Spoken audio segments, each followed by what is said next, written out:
अस्सलाम वालेकुम दोस्तों, उम्मीद है खैरियत से होंगे। आज हमारी वीडियो है प्लायर से रिलेटेड और इलेक्ट्रिकल का जो काम करते हैं, ख़ास तौर पर 220 सिंगल फेज़ 220 440 में जो काम करते हैं वो इस चीज़ का ख्याल रखें। ख़ास तौर पर नए सीखने वाले ये बुनियादी चीज़ है और हमेशा इस चीज़ की तरफ ख्याल रखें। जब भी आप प्लायर्स का इस्तेमाल करें हमेशा उसका कटर देखें और सबसे ज़्यादा ज़रूरी जो इंतहाई ज़रूरी होती है उसका रबड़। ज़्यादातर प्लास का जो रबड़ ख़राब हो जाता है वो इस साइड से ख़राब होता है, क्योंकि ठोका ठाकी से या ज़्यादा पुराने होने की वजह से ये प्लास हमारा ख़राब हो जाता है। कभी भी आप प्लास का इस्तेमाल करें, अच्छे क्वालिटी का प्लास इस्तेमाल करें। और ये हमारे पास जो प्लायर है, वैसे तो काफ़ी सारे क्वालिटी के प्लायर्स आते हैं, ठीक है। ये वाला जो हमारे पास प्लायर है ये हम लोगों ने इस्तेमाल कर रहे हैं, ये भी अच्छी क्वालिटी का है। हमेशा इसका कटर आप देखा करें, इलेक्ट्रिकल में जब भी काम करें हमेशा कटर परफेक्ट होना चाहिए, जिससे हम तार छीलते हैं, प्लास से पकड़ते हैं। और नहायत ज़रूरी इसका रबड़ है। अच्छा, जब भी आप प्लास का इस्तेमाल करें हमेशा यहाँ पर आदत डालें कि इस साइड से आपका हाथ आके रुक जाए। ये जगह बनाई ही इसलिए जाती है कि जब आप प्लास का इस्तेमाल करें तो यहाँ पर आके आपका हाथ रुक जाए इस साइड से। जब भी आप तार पकड़ें तो ऐसे आके पकड़ें। बाज़ लोग यहाँ से पकड़ते हैं जो नहायत गलत रहता है, शॉर्ट सर्किट और हादसे का सबब बनता है। हमेशा प्लास को यहाँ रखें।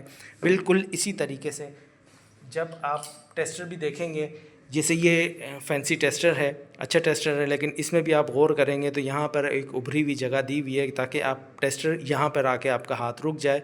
हमेशा टेस्टर को इस्तेमाल करते हुए ख्याल रखें कि टेस्टर चेक कर लिया करें। जब भी आप काम करने जा रहे हो कहीं पे भी इलेक्ट्रिकल का, तो सबसे पहले टेस्टर आप वेरीफाई कर लें।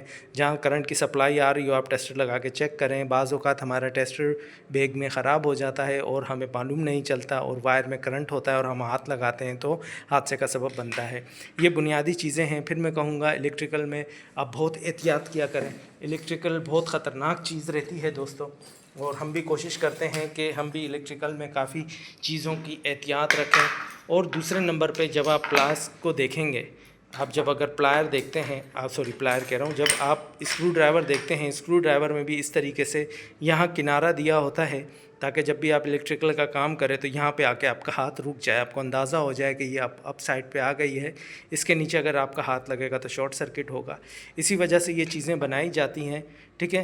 ये पेचकस है आपके सामने नज़र आ रहा है, और पेचकस भी आप इलेक्ट्रिकल का इस्तेमाल करें जिसके यहाँ लोहा ना लगा हो, ठीक है, जो इलेक्ट्रिकल के काम में इस्तेमाल होता है। यहाँ देखें, यहाँ पर भी एक ढलान आई हुई है ताकि ऊंचाई आई हुई है ताकि आपका हाथ रुक जाए। टेस्टर में भी सेम इसी तरीके से होता है और प्लायर में भी सेम इसी तरीके से होता है। प्लायर वेरीफाई करें। ज़्यादातर प्लायर और करंट लगने की वजह से जो होती है, एक तो प्लास गीले प्लास से काम ना करें, दूसरा इस साइड पे 90% प्लायर डैमेज हो जाता है जिसकी वजह से हमें मालूम नहीं चलता, और हम जब यूँ हाथ लगाते हैं तार पकड़ते हुए तो वो करंट यहाँ से पास होता हुआ इस साइड पे आ जाता है और हमें शॉर्ट लग जाता है। प्लास हमेशा इस तरीके से तो आप देखते हैं, काइंडली ऐसे भी देखिया करें, ठीक है। उम्मीद है दोस्तों वीडियो अच्छी लगी होगी। अपना ख्याल रखिएगा। अल्लाह हाफ़िज़।